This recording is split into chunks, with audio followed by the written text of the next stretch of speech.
चुकाने के लिए अमेरिका ने तमाम चालें चली, जहां उन देशों के ऊपर भी दबाव बनाने की कोशिश की जो रूस का समर्थन कर सकते थे, और उन देशों ने भी पूरी तरीके से आईना दिखाना शुरू कर दिया अमेरिका को, जो अमेरिका उनके ऊपर रूस का साथ ना देने के लिए दबाव बना रहा था।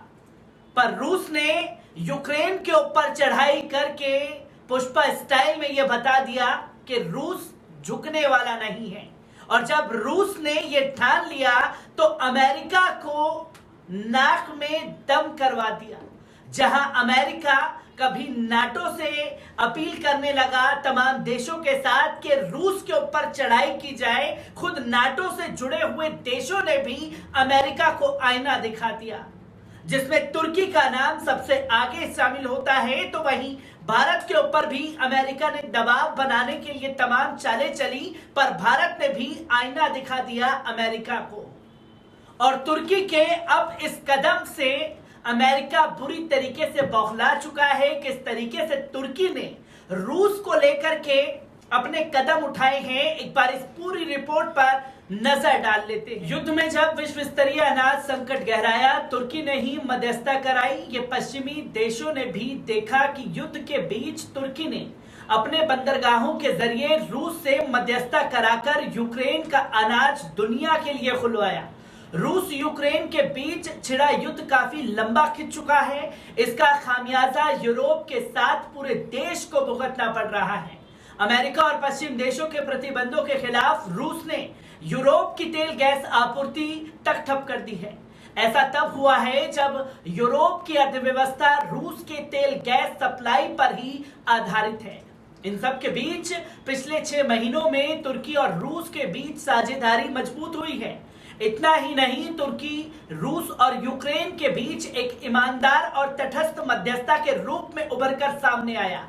दोनों देशों के बीच छिड़े युद्ध से जब विश्व स्तरीय अनाज संकट गहराया, तुर्की ने ही मध्यस्थता कराई। ये पश्चिम देशों ने भी पूरी तरीके से तस्वीरों को देखा और यूक्रेन का अनाज जो पूरी तरीके से रुका हुआ था, उसे दुनिया के लिए खुलवाने का काम भी तुर्की द्वारा किया गया। और ये एक अलग अनुभव रहा तुर्की के लिए भी।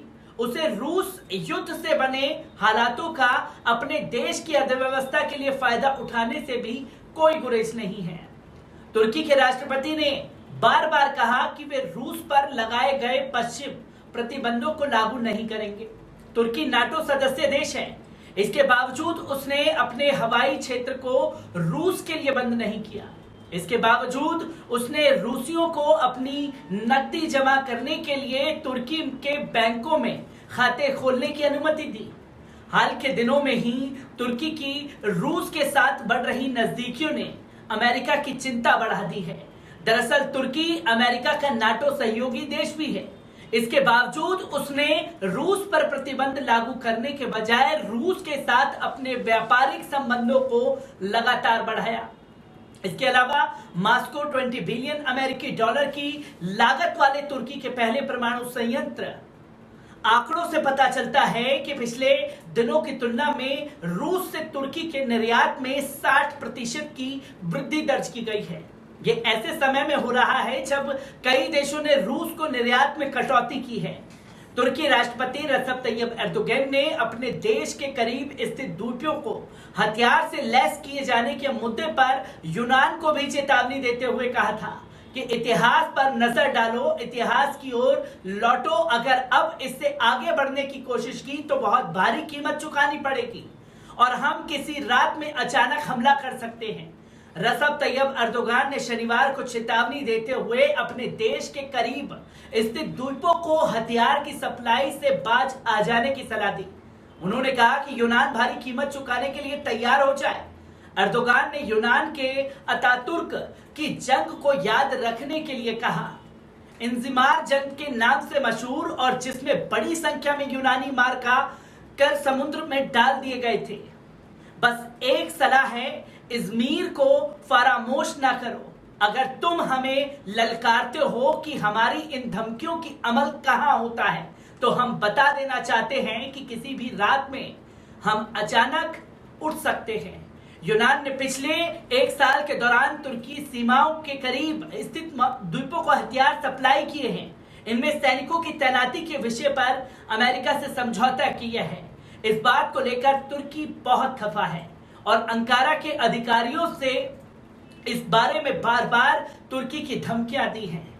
ये सिर्फ तुर्की ही नहीं बल्कि G7 Canada, France, Germany, Italy, Japan, United kingdom और संयुक्त राज्य अमेरिका इन देशों का गुट है। इन देशों ने मिलकर रूस पर लगाम लगाने के लिए एक नई योजना बनाई थी। क्या ये योजना समझिए।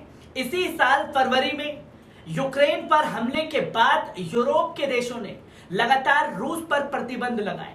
इन प्रतिबंधों के बावजूद रूस धड़ल्ले से अपना तेल बेच रहा है। यूरोप की काफी कोशिशों के बावजूद वो रास्ते तेल की मांगों को नहीं रोक सका। इसलिए अब G7 देशों ने तय किया है कि वो रूसी तेल की कीमत पर सीमा लगाएंगे और उस सीमा के ऊपर किसी भी देश को रूस का तेल खरीदने की इजाजत नहीं होगी। अगर कोई देश इन कीमतों के ऊपर तेल खरीदता है तो उसे G7 और EU से मिलने वाली सेवाएं बंद कर दी जाएंगी। तेल को एक देश से दूसरे देश में भेजने के लिए एक पूरा सिस्टम काम करता है। इसमें बड़े जहाज, टैंकर, समुद्री मार्ग, बंदरगाह सब शामिल हैं।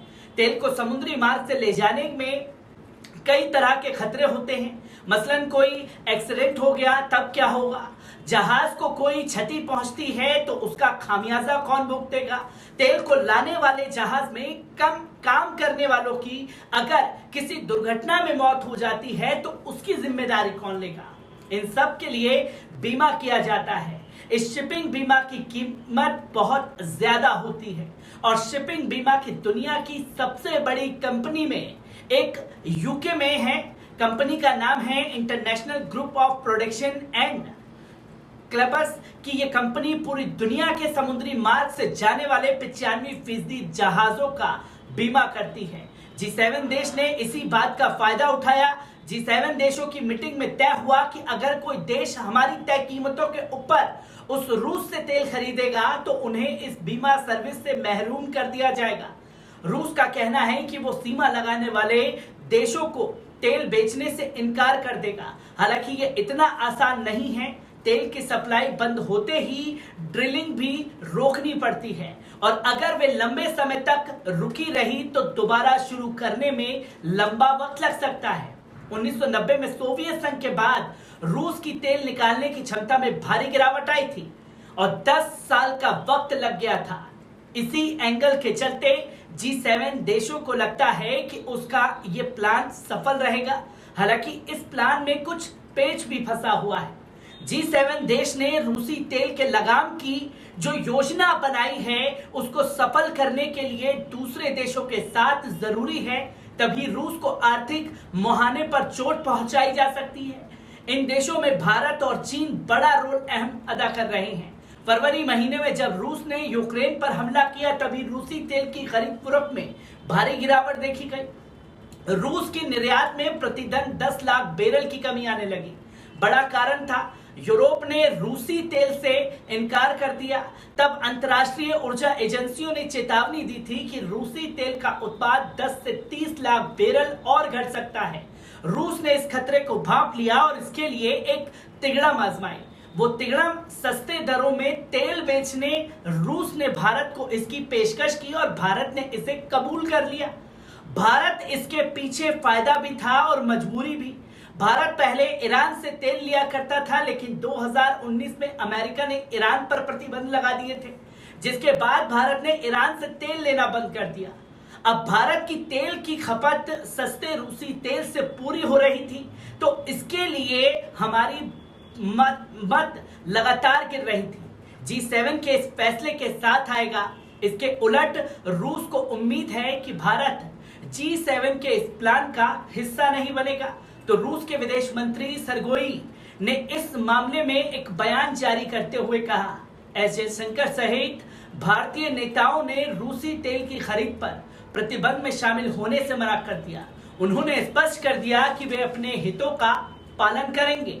आने वाले दिनों में G7 देशों ने विदेशी मंत्रियों की इस मामले में महत्वपूर्ण मीटिंग होने वाली है, जिसमें इस प्लान पर और चर्चा होगी। चीन और भारत ने अभी तक इस खबर पर कोई प्रतिक्रिया नहीं दी है। इस मामले से जुड़ी जो भी अपडेट होगी आप तक जरूर साझा करूंगा, क्योंकि इस दांवपेच को समझना जरूरी है कि किस तरीके से अमेरिका भारत और तुर्की पर नकेल कसने की तैयारी कर रहा है, तो वहीं भारत और तुर्की अपने चित परिचित अंदाज में लगातार मुंहतोड़ जवाब दे रहे हैं।